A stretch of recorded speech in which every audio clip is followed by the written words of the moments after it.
29 June 2018 Text Lavanya sings South Korea's meticulous and sophisticated pop music is its biggest cultural export, having found its way not only into international music charts, but also into Olympic sporting events, political delegations, and, as of yesterday, football.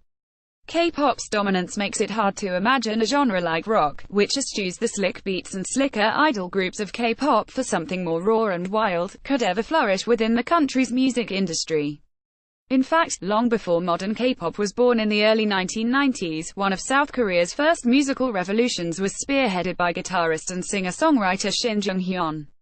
Following the armistice that brought an unofficial end to the Korean War in 1953, the numerous U.S. military bases scattered across South Korea, home to the soldiers what decided to stay back in the country, burgeoned into performance spaces for local bands and artists, holding auditions every 6 months for their on-site clubs and providing regular gigs for musicians.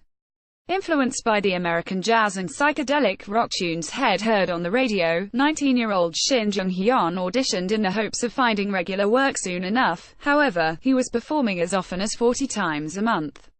Shin is often dubbed South Korea's godfather of rock, and in 1962, he formed the country's first rock band, AD4, which led to an uptake in the number of group musicians performing to audiences. When former President Park Chung-hee's regime cut down on musicians across the country, Shin was one of the first to be censored and blacklisted. When South Korea finally opened its borders to the world in the mid-80s, there was almost 40 years' worth of music to catch up on, leading to a rock resurgence. Bands like Crying Nut and No Brain effectively introduced Korea to punk rock, but by that time, pop was already well on its way to becoming the country's defining sound, and rock moved to the indie scenes, clubs, bars, and buskers. There were enough bands in the main media to keep the genre alive, but the most exciting things happening were in Indian underground spheres, with bands like Rux, Skasuks, and Sanal Rim. Today, the genre is undergoing a creative revival, and the acts below, who started as products of the movement, are now on the way to becoming pioneers of South Korea's rock renaissance. Seeing a quintessential indie band like Hyukoh top the charts in the polished, meticulously planned arena of the Korean music industry is unprecedented, yet Hyukoh, who appeared on this year's Dazed 100, take you by surprise with everything they do. Maybe it's their rough, simple sound that tings out in guitar riffs and catchy solos, maybe it's frontman Oh Hyuk's deep, scratchy voice that blends into the music, or maybe it's the way the band treats fame, but Hyukoh are a breath of fresh air. The band have become the face of a generation crumbling under societal and personal expectations, referencing South Korea's stringent academic structures, broken job market, and alarming suicide rates in the lyrics. Hyukoh's adamant refusal to pander to the perfectionist mindset of the Korean music industry is what sets them apart, and eventually landed them on the Billboard World Albums chart.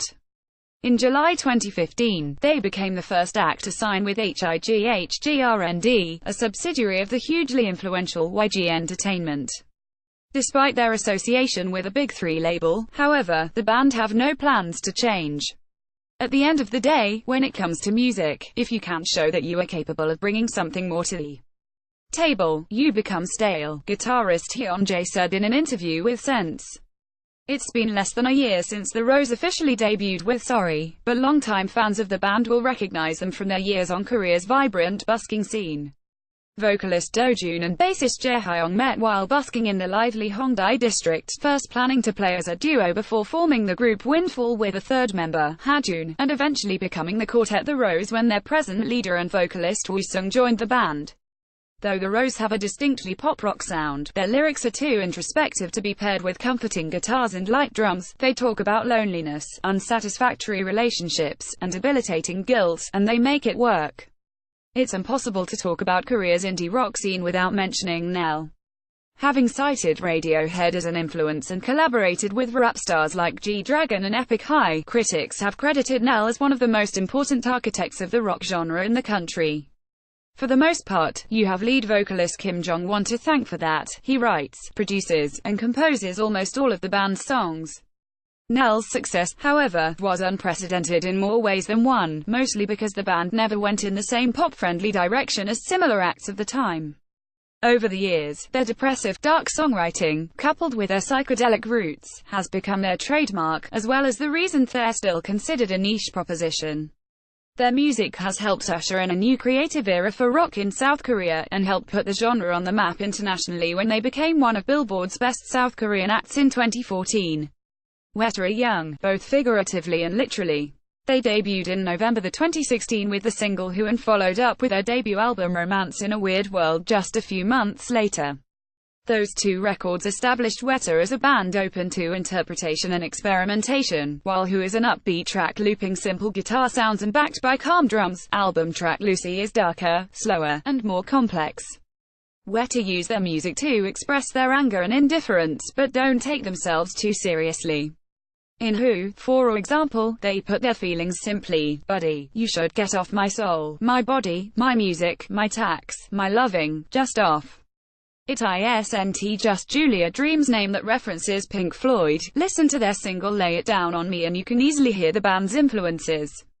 The track is divided into 4 parts. The first sees a haunting, disembodied voice ask, "Do you want to sleep?" while vocalist Jun Hyung's voice croons in the background, before bleeding into 3 more parts, each alternating between vocals, guitar, and distortion that turns those sounds into an electric, looped residue. The band consciously stamp their identity on every song they produce while acknowledging their own inspirations. Fans over there in America have a really good understanding of which artists have influenced other musicians, frontman Jun Hyung told Do Indie. Apart from fellow musicians, most people in Korea don't really know much about that kind of stuff. In the same interview, Jun Hyung talks about Korean music's need to diversify while retaining its distinctive Korean-ness. Koreans tend to think it's fine to just make reinterpretations of the music they're influenced by, whereas in America, they're not all that fussed about your playing skills, but don't like it if it looks like you're ripping off another band.